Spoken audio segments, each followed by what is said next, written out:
ஏற்கனவே திரு கருணாநிதி அவர்கள் உயிரோடு இருந்த பொழுது, முதலமைச்சர் இருந்த பொழுது, திருமதி ஜானகி அம்மாள் அவர்கள், எம்ஜி ராமச்சந்திரனுடைய மனைவி ஜானகி அம்மாள் அவர்கள் முதலமைச்சராக இருந்து பிறகு அவர் இறந்தார். அப்போ அதிமுக சார்பாக போய் அவர்கிட்ட கோரிக்கை வச்சாங்க திரு கருணாநிதி. அப்போ திரு கருணாநிதி அவர்கள் சொன்னாங்க, மினிட்லேயே எழுதியிருக்கார், ஏதோ அமைச்சரவை மினிட்லேயே எழுதியிருக்கிறாங்க. அதில் அவர் குறிப்பிட்டார், முதலமைச்சராக இருந்து உயிர் திருந்தாதான் மெரினா கடற்கரையில் அங்கே நல்லடக்கம் செய்ய முடியும். இவர் ஏற்கனவே முன்னாள் முதலமைச்சர், அதனால இவருக்கு மெரினா கடற்கரை இடம் கொடுக்க முடியாது. ஆனா ராமாவரம் தோட்டத்தில் சொந்தமான இடம் இருக்குது, அங்க திருமதி ஜானகி அம்மாவில் அடக்கம் பண்ணலாம், அங்க போலீஸ் மரியாதை கொடுக்கப்படும் என்று திரு கருணாநிதி அந்த அமைச்சரவை கூட்டத்தில் தீர்மானம் நிறைவேற்றிருக்கார்.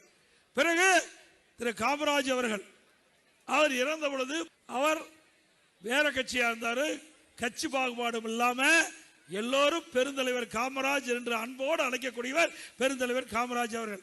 அவர் இறந்த பொழுது நம்முடைய அதிமுகவில் நாடாளுமன்ற இருந்து காங்கிரஸ் இருந்து அதிமுக நாடாளுமன்ற எஸ்.ஆர். பாலசுப்ரமணியம் அண்ணன் அவர்கள், அவர் காங்கிரஸ் கட்சியை சேர்ந்தவர்கள் அழைச்சிட்டு போய் திரு கருணாநிதி கிட்ட போய் முறையிட்டாங்க.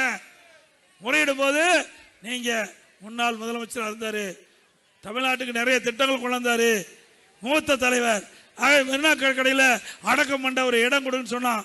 அப்ப திரு கருணாநிதி, முதலமைச்சராக இருந்து இறந்தால் தான் மெரினாவில் இடம் கொடுக்கப்படும், இல்லைன்னா இடம் கொடுக்க முடியாதுன்னு கிண்டியில கொடுத்தார்.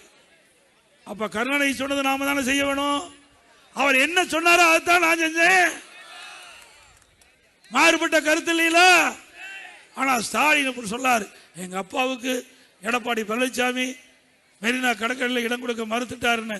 திரு ஸ்டாலின் அவர்களே, உங்க அப்பா என்ன கடைபிடிச்சாரோ அதைத்தான் நானும் முதலமைச்சர் கடைபிடிச்சேன்.